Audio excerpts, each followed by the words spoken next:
protecting what we eat, but we can let our guard down when it comes to our skin. So just what's in the beauty products that we use every single day? To help us identify the good and the bad, we are joined by Erin Norden of Clean Beauty Market. Welcome to the show. Now, Erin, what sort of things are we rubbing onto our skin that we might not realise aren't that great for us?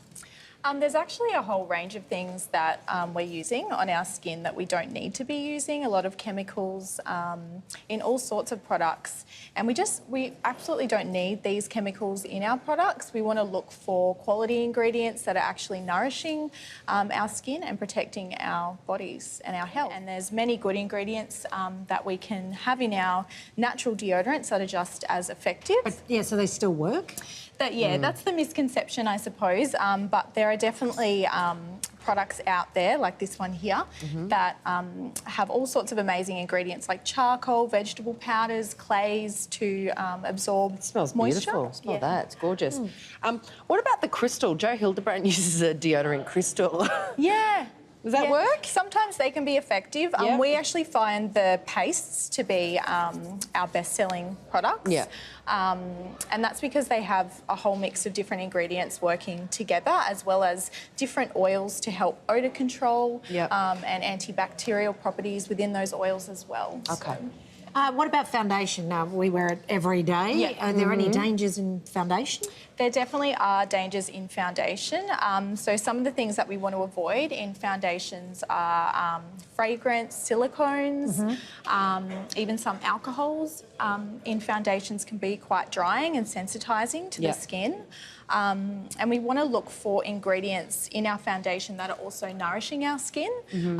Things like squalane, aloe, all sorts of oils and butters. Mineral pigments are also healthier options, and there's so many different high-performing foundations on the market today. So that come in beautiful bottles that look just as nice. Lipstick. Lipstick, I was really surprised to read how many kilos of lipstick a woman eats off her lips in a lifetime. It's kilos, but from licking your lips and that type of thing. So, you know, I guess you need just to be careful about what you put on your lips, because if you're ingesting too much of it, and let's be honest, I mean, you know, it's not going to kill you by ingesting some of these chemicals from a lipstick, but it's nice to avoid them. Yeah, definitely, and we don't necessarily need them in our lipstick.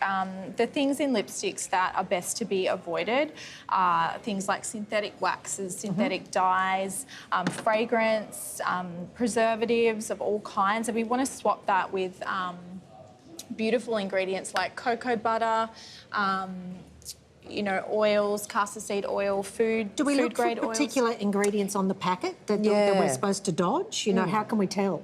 Yeah, it is a bit of a minefield with ingredients. And there definitely are quite a few that you want to kind of look for, things being, particularly in lipsticks, it's a bit tricky because there's things like lead and heavy metals, but they might not always be labelled. The only thing is, though, is there a body that regulates what goes into our makeup? Because you would think that we are so highly regulated here in Australia that there wouldn't be really dangerous nasties like lead in our lipsticks and things like that, because we don't want to scare people too much. If people want to do their own research, there definitely are bodies that do regulate our cosmetics. However, it's always important for people to do their own research around products. So there's apps out there that people can have on their phones that can help them identify ingredients that they want to avoid. If they're not sure, they can just pop the ingredient in the app and it will tell them.